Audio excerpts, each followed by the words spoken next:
GD constable 2025 के special exam का next analysis आपके लिए लेकर आ चुके हैं। आज 19 फरवरी 2025 को हम थर्ड शिफ्ट का एनालिसिस आपके लिए लेकर आ चुके हैं। वीडियो में पूरे के पूरे 20 के 20 क्वेश्चंस हम आपके लिए लेकर आ चुके हैं, पूरे के पूरे एज इट इज 100% ऑथेंटिक और रियल क्वेश्चंस हम आपको यहाँ पर बताने वाले हैं।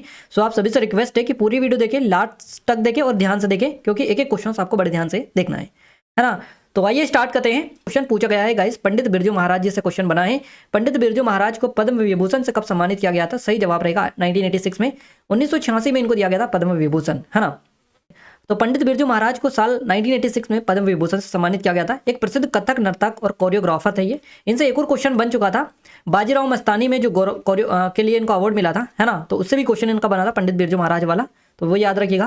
पंडित बिरजू महाराज को अन्य कई और सारे पुरस्कार मिले, जैसे कि संगीत नाटक अकादमी पुरस्कार मिल चुका है, कालिदास सम्मान मिला है मध्य प्रदेश वाला, सोवियत लैंड नेहरू पुरस्कार मिला है, संगम कला पुरस्कार, लता मंगेशकर पुरस्कार, राष्ट्रीय फिल्म पुरस्कार सर्वश्रेष्ठ नृत्य निर्देशन के लिए, और काशी हिंदू जो विश्वविद्यालय है और खेरागढ़ विश्वविद्यालय, इससे मानद इन्हें डॉक्टरेट की उपाधि भी इनको ऐसा मिल चुकी है। जो सारी उपाधियां इनको मिल चुकी है, अगर ये डॉक्टर बिरजू महाराज भी लगा लेना तो इनको डॉक्टरेट की उपाधि ऑलरेडी दे दी जा चुकी है काशी हिंदू विश्वविद्यालय और खेरागढ़ विश्वविद्यालय से। तो ये चीज़ें हैं, ये उपाधियां और पुरस्कार इनको दिए जा चुके हैं, दिए गए हैं। इसके अलावा इनका कई बार संबंध भी पूछा जाता है कि जो पंडित बिरजू महाराज किस घराने से संबंधित है, तो ये लखनऊ का जो कालका बिंदादीन घराना है इससे संबंधित है। और उन्होंने फिल्म देवदास के गाने काहे छेड़ मोहे, है ना, फिल्म देवदास का गाना है ये काहे छेड़ मोहे, और फिल्म बाजीराव मस्तानी के गाने मोहे रंग दो लाल, इन दोनों को कोरियोग्राफ किया है, यानी कि जो डांस स्टेप है ये इनके ही है, इसमें कोरियोग्राफ, है ना। तो ये नृत्य जो है इनका ही यहाँ पर इन गानों में देखने को मिलता है। तो दोनों गानों आपको स्पेशली याद रखना है। ये बाजीराव मस्तानी फिल्म के लिए इनको स्पेशली ये क्वेश्चन आपसे एक दिन बन चुका है, मोहे रंग दो लाल ये गाना था, हो सकता है अगले दिन आपसे गाना भी पूछ लिया जाए। और देवदास फिल्म का है काहे छोड़े मोहे ये गाना है, दोनों गानों को अच्छे से देख लीजिएगा। तो गाइस जो बिरजू महाराज है, इन्होंने अपने पिता के निधन के बाद 9 साल की उम्र में उन्होंने अपने चाचाओं नृत्य गुरु शंभू और लच्चू महाराज से प्रशिक्षण लेना शुरू कर दिया था, है ना, कथक में। तो ये आप याद रखिएगा, इनके चाचा है गुरु शंभू और लच्चू महाराज। बात करें इनका पूरा नाम की, तो पंडित बिरजू महाराज का पूरा नाम है ब्रजमोहन मिश्र। इनका जन्म हुआ 4 फरवरी 1938 को लखनऊ उत्तर प्रदेश में, और इनकी मृत्यु हुई 17 जनवरी 2022 को दिल्ली में। हमारा ये आपके लिए निकल कर आ रहा है, भारत में हरित क्रांति का जनक किसे कहा जाता है? तो भारत में हरित क्रांति का जो जनक कहा जाता है डॉक्टर MS स्वामीनाथन को कहा जाता है। मोस्ट इंपोर्टेंट है, कई बार क्वेश्चन इनसे बनते हैं, आपके एग्जाम फ्रेंडली क्वेश्चन है ये आपका। भारत में हरित क्रांति के जनक डॉक्टर MS स्वामीनाथन है, और वे एक जाने माने वनस्पति वैज्ञानिक थे। हरित क्रांति का मतलब है, जो मतलब है साल 1940 से 60 के बीच कृषि में हुए शोध, तकनीकी बदलाव और दूसरे कदमों का नतीजा। तो इन बदलावों की वजह से दुनिया भर में कृषि उत्पादन बहुत बढ़ा है, और भारत में हरित क्रांति की जो शुरुआत हुई थी 1965 में हुई थी, 1965 में। अगला जो क्वेश्चन बना है ये परिवार नियोजन से रिलेटेड है। भारत में परिवार नियोजन जो कार्यक्रम है इसकी शुरुआत किस पंचवर्षीय योजना के दौरान की गई थी? इस तरह से क्वेश्चन बना था। यह क्वेश्चन इस तरह से भी हो सकता है कि परिवार नियोजन कार्यक्रम कौन सी पंचवर्षीय योजना में शामिल था? तो 5वीं पंचवर्षीय योजना करेक्ट आंसर रहेगा 1974 से 79 वाली। भारत में परिवार नियोजन कार्यक्रम की जो शुरुआत हुई थी 5वीं पंचवर्षीय योजना 1974 से 79 के दौरान की गई थी। हालांकि भारत में परिवार नियोजन को लेकर प्रयास 1952 से ही शुरू हो गए थे, 1952 से, है ना, जब भारत दुनिया का पहला देश बना जिसने राष्ट्रीय परिवार नियोजन कार्यक्रम अपनाया था। तो परिवार नियोजन कार्यक्रम की स्थिति के बारे में थोड़ा सा अपडेट हम देते हैं, जो कि स्टेटस है। तो तीसरी पंचवर्षीय योजना जो कि 1961 से 66 तक चली थी, इसमें परिवार नियोजन कार्यक्रम पर ज़्यादा से ज़्यादा जोर दिया गया था, यह बात कही गई थी ज़्यादा से ज़्यादा जोर देने की, है ना। इसके अलावा चौथी जो पंचवर्षीय योजना है जो कि 1966 से 71 तक चली थी, कृषि उत्पादन के बाद परिवार नियोजन को सबसे अहम प्राथमिकता इसमें दी गई थी चौथी पंचवर्षीय योजना में। और इस योजना में परिवार नियोजन के लिए 2.29 बिलियन रुपए यानी कि $306 मिलियन की जो राशि है ये तय की गई थी परिवार नियोजन के लिए। और वहीं 5वीं पंचवर्षीय जो योजना है जो कि 1974 से 78 तक चली, इसमें भी परिवार नियोजन कार्यक्रम शामिल था। तो ये सारी पंचवर्षीय योजना है। अगर आपको यहाँ पर 5वीं ना भी दिया रखा हो ना, तो आपको कोई कंफ्यूज होने की जरूरत नहीं है। अगर 5वीं ना दे रखे आपको, तो फिर आपको चौथी, तीसरी, है ना, चौथी, तीसरी और 5वीं तीनों में से एक आपको क्लिक करना था, जो कि अगर 5वीं नहीं होगा तो फिर चौथी, तीसरी में से किसी एक को क्लिक आप कर सकते हैं। एग्जाम में जो ऑप्शंस आपको मिलते हैं उसी के अकॉर्डिंग कई सारे क्वेश्चंस को टैकल करना होता है ना। ऐसा नहीं है कि जो बता दिया उसी के अकॉर्डिंग आएगा, फिर वहां पर सिचुएशन भी देखनी पड़ती है ना क्वेश्चंस की, क्वेश्चंस में क्या पूछा है। एक अगर वर्ड ही चेंज कर देता है ना तो पूरे क्वेश्चन का आंसर चेंज हो जाता है। और कई क्वेश्चंस में क्वेश्चन सेम रहता है, ऑप्शंस के ऊपर डिपेंड करता है कि ऑप्शंस के आधार पर आंसर आपका चेंज हो सकता है ना। तो कई सारी चीजें आपको देखनी पड़ती हैं। तो इसीलिए हम बोलते हैं कि ज़्यादा से ज़्यादा प्रैक्टिस किया करें क्वेश्चंस की। जितना ज़्यादा टेस्ट लगाएंगे, जितने ज़्यादा FLTs लगाएंगे, उतने ज़्यादा आपके प्रैक्टिस होगी और उतना ज़्यादा आपका दिमाग और चलेगा कि क्या इसका आंसर किस तरह से हो सकता है ना।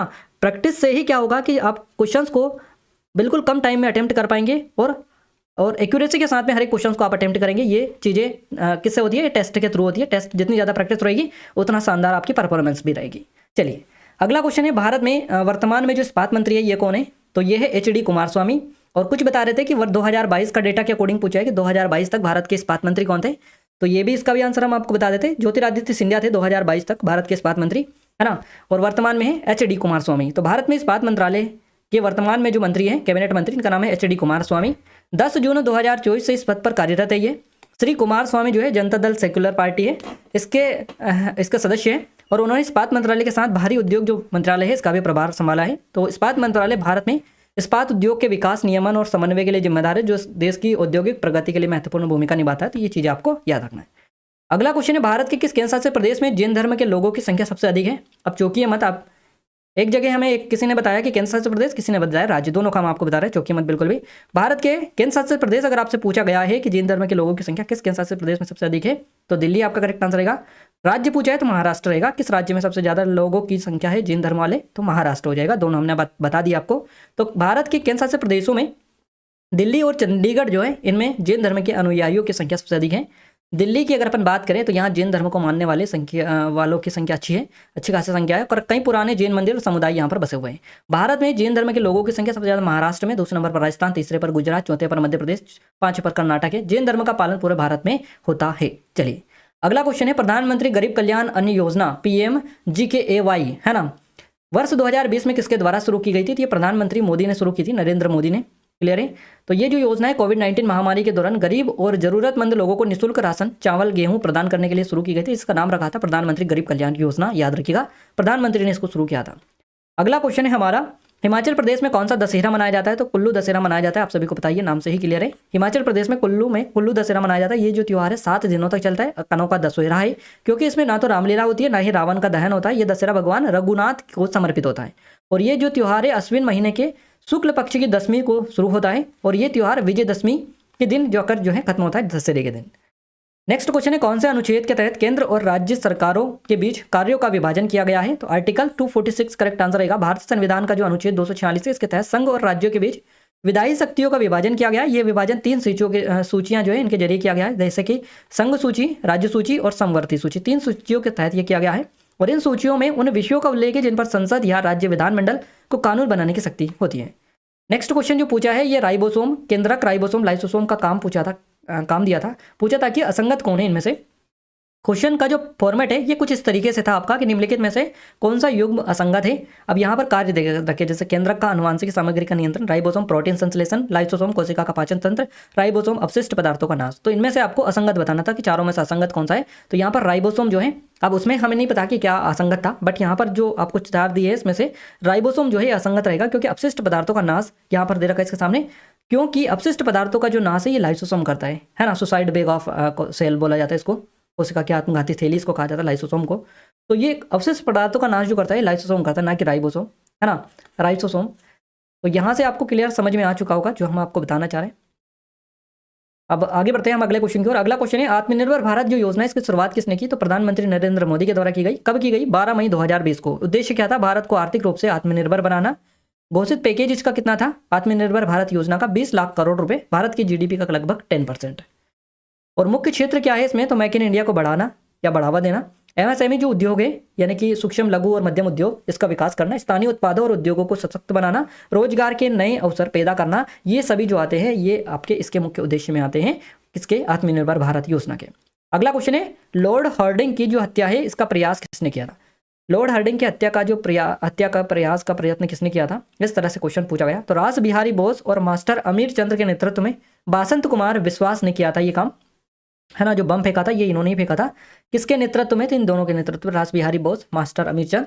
अगर आपको ये बसंत कुमार ऑप्शन में ना मिला तो रास बिहारी बोस दिया रखा होगा, रास बिहारी नहीं दिया है तो मास्टर अमीर चंद, या फिर ये दोनों नहीं दिखे तो बसंत कुमार दिया रखा होगा। तो इस हिसाब से हमने तीनों आपको बताए हैं कि जिस हिसाब से आपको ऑप्शंस में मिले आंसर उसी के आधार पर आपको टिक करना होगा, क्योंकि क्वेश्चंस तो कैसे भी बन सकता है, घुमा फिरा कर कैसे भी करके पूछा जा सकता है। मेंस रहेगा आपका कंसेप्ट क्लियर रहेगा तो आसानी से हर एक क्वेश्चन को आप बिल्कुल कम टाइम में अटेम्प्ट कर पाएंगे। देखिए, लॉर्ड जो हार्डिंग है इसकी हत्या का जो प्रयत्न है 23 दिसंबर 1912 को रास बिहारी बोस और मास्टर अमित चंद के नेतृत्व में किया गया था। तारीख थी 23 दिसंबर 1912, स्थान था चांदनी चौक, दिल्ली, है ना। ये काम किसने किया था? तो बसंत कुमार विश्वास ने ये काम किया था, है ना, इनके नेतृत्व में। चलिए अगला क्वेश्चन है, 2023 तक सैयद मुश्ताक अली ट्रॉफी में सबसे अधिक खिताब जीतने वाला राज्य कौन सा है? तो ये तमिलनाडु हो जाएगा। सैयद मुश्ताक अली ट्रॉफी में, रणजी ट्रॉफी में प्रतिस्पर्धा करने वाली टीमें भाग लेती हैं और तमिलनाडु जो है 3 खिताबों के साथ में टूर्नामेंट की सबसे सफल टीम है। मुंबई की टीम मौजूदा चैंपियन है और मुंबई ने मध्य प्रदेश को हराकर 2024 का जो सैयद मुश्ताक अली ट्रॉफी है ये जीत ली है, जो कि अभी हाल ही में हुई है, ऑर्गेनाइज करवाई गई है। तो मुंबई ने मध्य प्रदेश को हराकर 2024 सैयद मुश्ताक अली ट्रॉफी जीती है। तमिलनाडु ने 3 बार का खिताब जीता है। देखिए 3 बार का खिताब किसने जीता है? तमिलनाडु ने जीता है, 2006-7, 20-21 और 21-22। मुंबई ने 2 बार जीता है, 2022-23 और 24-25। बड़ौदा ने 2 बार जीता है, 11-12 और 13-14। तो ये सभी अपडेटेड है। तमिलनाडु आपका करेक्ट आंसर रहेगा क्योंकि 3 बार इसने खिताब जीता है, बाकी मुंबई और बड़ौदा ने 2-2 बार जीता है। अगला क्वेश्चन है, फरवरी 2024 में लोकसभा ने एक विधेयक पारित किया जिसमें अरुणाचल प्रदेश की एसटी सूची में नए समुदायों को जोड़ा गया। तो ये जो संशोधन है भारतीय संविधान के किस अनुच्छेद से संबंधित है? तो यह संशोधन है अनुच्छेद 342 से संबंधित, है ना। फरवरी 2024 में लोकसभा में एक विधेयक पारित किया गया जिसमें अरुणाचल प्रदेश की अनुसूचित जनजाति एसटी सूची में नए सदस्य समुदाय को जोड़ा गया। तो ये संशोधन भारतीय संविधान का जो अनुच्छेद 342 है इससे संबंधित है। अनुच्छेद 342 जो है भारत में अनुसूचित जनजातियों एसटी की पहचान और उनकी आधिकारिक सूची निर्धारित करने से संबंधित। नेक्स्ट क्वेश्चन है, कौन सा अनुच्छेद राज्य को यह अधिकार देता है कि महिलाओं और बच्चों के लिए विशेष कानून बनाए जाए या बना पाए? तो यह आर्टिकल आपका है 15(3). तो अनुच्छेद 15(3) के तहत ये है। अनुच्छेद 15(3) महिलाओं और बच्चों के लिए विशेष प्रावधान बनाने की अनुमति देता है। अगला क्वेश्चन है, 2012 में इश्क वाला लव गाने से बॉलीवुड में अपने प्लेबैक सिंगिंग करियर की शुरुआत किसने की थी? तो ये की थी नीति मोहन ने, है ना। नीति मोहन से ये चीज़ सामने आ रही है। एक नाम है नील मोहन, है ना, नील मोहन करके है। ये कौन है? अभी ये कौन है? जल्दी से कमेंट में कमेंट करके बताइएगा अगर आपको पता है तो। वैसे इस तरह के क्वेश्चंस आपके बन सकते हैं एग्जाम में, पर अभी नहीं बन रहे, हो सकते हैं आगे आपके देखने को मिले, बन भी जाए, कोई बड़ी बात नहीं है। ये यूट्यूब के CEO है, याद रखिएगा, नील मोहन, है ना। 2012 में इश्क वाला लव गाने से बॉलीवुड में अपने प्लेबैक सिंगिंग करियर की शुरुआत किसने की थी? नीति मोहन ने की थी। अब यहाँ पर थोड़ी सी बात करें गाने की, तो गाने का नाम था इश्क वाला लव। फिल्म थी स्टूडेंट ऑफ द ईयर 2012 में, है ना। संगीत था विशाल शेखर का और गायक थी नीति मोहन, शेखर रवजियानी और सलीम मर्चेंट। तो ये सभी आपको स्पेशली याद रखना है। इसके अलावा नीति मोहन के लिए पहला बॉलीवुड सॉन्ग था और इसी से उन्हें पहचान मिली थी, इश्क वाले लव से। अगला क्वेश्चन है हमारा, 2015 में हिमाचल में कौन सा खेल जोड़ा गया था? इस तरह से क्वेश्चन था। कुछ लोग बता रहे थे उत्तराखंड का था कि उत्तराखंड में कौन सा खेल का आयोजन करवाया गया था, इस तरह से। तो उत्तराखंड ओलंपिक्स करवाए गए थे उत्तराखंड में, है ना। 20 से 27 सितंबर 2024 के बीच उत्तराखंड ओलंपिक्स गेम्स का आयोजन किया गया था, जिसमें रुद्रपुर, हल्द्वानी और नैनीताल जैसे जो शहर है इसमें विभिन्न प्रतियोगिताएं इसके तहत करवाई गई थी। अगला क्वेश्चन है हमारा, अभिनय दर्पण के लेखक है नंदिकेश्वर, है ना। ये किससे संबंधित है? तो भरतनाट्यम से संबंधित इनका। अभिनय दर्पण के लेखक नंदिकेश्वर का संबंध है भरतनाट्यम से। अभिनय दर्पण एक प्रसिद्ध संस्कृत ग्रंथ है जिसे नंदिकेश्वर ने लिखा है और ये नाट्यशास्त्र और अभिनय कला से संबंधित एक महत्वपूर्ण ग्रंथ है ना, अभिनय दर्पण। इसमें हस्त मुद्राओं, भाव, राज और अभिनय शैलियों का विस्तृत वर्णन आपको देखने को मिलता है। तो इसमें हस्त मुद्राओं यानी हैंड गेस्चर, एक्सप्रेशन और इमोशंस, है ना, भाव और राज, इन सभी का विस्तृत वर्णन इसमें मिलता है। अगला क्वेश्चन है, समूह 17 में कौन सी गैस आती है? समूह 17 में ये सभी गैस आती है, फ्लोरीन गैस, क्लोरीन, ब्रोमीन। अगर अपन बात करेगा इस हिंदी में कृपन का विलोम पूछा गया तो उदार हो जाएगा। कहानी का तत्सम आपसे पूछा गया, कथा हो जाएगा। कृपन का ऑलरेडी बता दिया, उदार। अधिक खर्च करने वाला क्या कहलाता है? इसको अपव्यय या फिर खर्चीला बोला जाता है। कोयल और शंख के लिए एक शब्द कौन सा होगा? इसको नाद कहा जा सकता है, नाद। अपने पैर पर डेस मारना या मारा, तो अपने पैर पर कुल्हाड़ी आ जाएगा आपका, कुल्हाड़ी, इस तरह से रहेगा, कुल्हाड़ी मारना, है ना। अपनी ही गलती से खुद को नुकसान पहुंचाना, इसका अर्थ है। सेना के रहने का स्थान जो है इसके लिए एक शब्द क्या होगा? छावनी हो जाएगा। वृहद का विलोम आपसे पूछा है तो ये लघु हो जाएगा। गद्यांश आपका एक आया था, 5 क्वेश्चंस बने थे, है ना। रचनाओं से विलोम शब्द से 2 से 3 क्वेश्चन थे, संज्ञा 1 थी आपकी, पर्यायवाची से 2 क्वेश्चन थे लगभग, वाक्य शुद्धि से 3 से 4 क्वेश्चन थे, मुहावरे 2 थे, पैराजंबल से 2 क्वेश्चन आपके पूछे गए थे, एक आध शब्द से 1 से 2 क्वेश्चन इससे एक शब्द से बना था। ये पैटर्न था आपका हिंदी का। लगभग सारे क्वेश्चंस हमने कवर करवा दिए, जितने भी मिले उतने कोशिश करिए कवर करवाने की। बाकी और आपका 5 क्वेश्चंस एक्स्ट्रा जोड़ लीजिएगा, 8 क्वेश्चंस तो ये हो गए आपके, 8 5 13 क्वेश्चंस हो गए, है ना। तो 4-5 क्वेश्चंस और मिसिंग है जो कि एग्जैक्ट आपको बताइए नहीं मिल पाते पूरे पूरे हिंदी के, तो जीके के जरूर मिल जाते हैं। मैथ्स की अगर अपन बात करें गाइस, मैथ्स में भी काफ़ी अच्छे खासे क्वेश्चंस मिले। क्वेश्चंस ये है x20 y30 और z जो है 36 है, तीनों काम करते हैं, x एंड z वह दोनों मिलकर 7 दिन काम करते हैं। तो x कितने दिन काम करेगा? x होगा ये, है ना, x कितने दिन काम करेगा, इस तरह से ये क्वेश्चन है।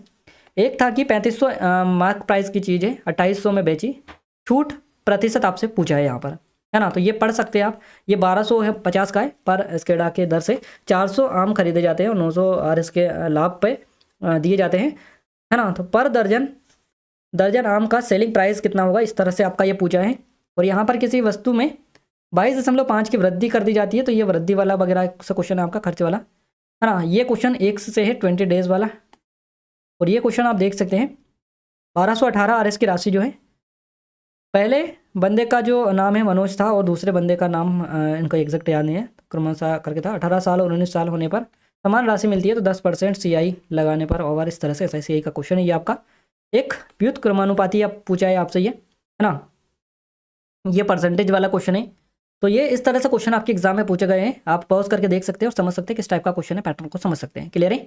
अब हम बात करते हैं टॉपिक की। प्रतिशत से आपका एक क्वेश्चन यहाँ पर है, एक आध ऊपर है, तो यहाँ पर करीबन 1 से 2 क्वेश्चन आपका प्रतिशत से बना है। लाभ हानि से 2 क्वेश्चन बने हैं, SICI से 2 से 3 क्वेश्चन है आपके, औसत से 1 से 2 क्वेश्चन है ना। नंबर सिस्टम से 1 क्वेश्चन है, LCM SCF से 1 क्वेश्चन है, सिंप्लीफिकेशन से 2 क्वेश्चन है, रेशियो से 1 क्वेश्चन है, और ट्रेन से 2 क्वेश्चन है आपके, टाइम एंड वर्क से आपका 1 क्वेश्चन है, अनुपात से 1 क्वेश्चन है। इस तरह से ये आपका मैथ्स का पूछा गया, जो भी हमें मिला है एग्जैक्ट हमने बता दिया है। रीजनिंग में बात करेगा इस ब्लड रिलेशन से 1 क्वेश्चन है, नंबर सीरीज से 2 क्वेश्चन है, वेन डायग्राम से 1 क्वेश्चन है, एनालॉजी से 1 क्वेश्चन है, 5 से 1 क्वेश्चन है आपका, मैथमेटिकल ऑपरेशन से भी 1 है आपका, सिलोज्म से 1 है, कोडिंग डिकोडिंग से 2 से 3 है, मिरर इमेज से 1 है आपका, फिगर सीरीज से 1 है, आकृति से 1 से 2 क्वेश्चन है, सिटिंग अरेंजमेंट जो है इससे 2 क्वेश्चन है, एक बहुत कठिन था, है ना, सिटिंग अरेंजमेंट वाला। कथन निष्कर्ष से भी 1 क्वेश्चन आपका पूछा है। तो यहाँ पर देखिए हमने GK काफ़ी शानदार तरीके से आपको कवर करवा दी है, हिंदी भी काफ़ी हद तक काफ़ी अच्छे तरीके से आपको हमने कवर करवाई है, और मैथ्स में भी काफ़ी पूरा के पूरे क्वेश्चंस लगभग बता दिए जितने में मिले हैं। रीजनिंग में भी हमने पूरे के पूरे टॉपिक आपको बता दिए, यानी कि आज का शानदार जो एनालिसिस किया है, ये हमने पूरी कोशिश करी है कि हम ज़्यादा चीज़ें आपको शेयर कर पाए आपके साथ पे, तो हमने करी भी है ना। जब तक आपका सपोर्ट रहेगा, आपका ये सहयोग रहेगा, तब तक हम सारी चीज़ें आपको एज इट इज़ कवर करवाने में कोई भी कसर नहीं छोड़ेंगे, है ना। तो जरूर से सपोर्ट करते रहेगा। जिन लोगों ने सब्सक्राइब नहीं किया उन सभी से रिक्वेस्ट है, मैं आपको फिर रिक्वेस्ट कर रहा हूँ कि आप सब्सक्राइब जरूर कर लीजिएगा। जो रेड कलर का बटन आपको सब्सक्राइब वाला दिख रहा है ना, उसको हिट कर दीजिए, और पास में जो लगा घंटी का निशान है ना, उसको भी ऑल पर सेलेक्ट कर लीजिएगा, ताकि जो भी नया वीडियो है सबसे पहले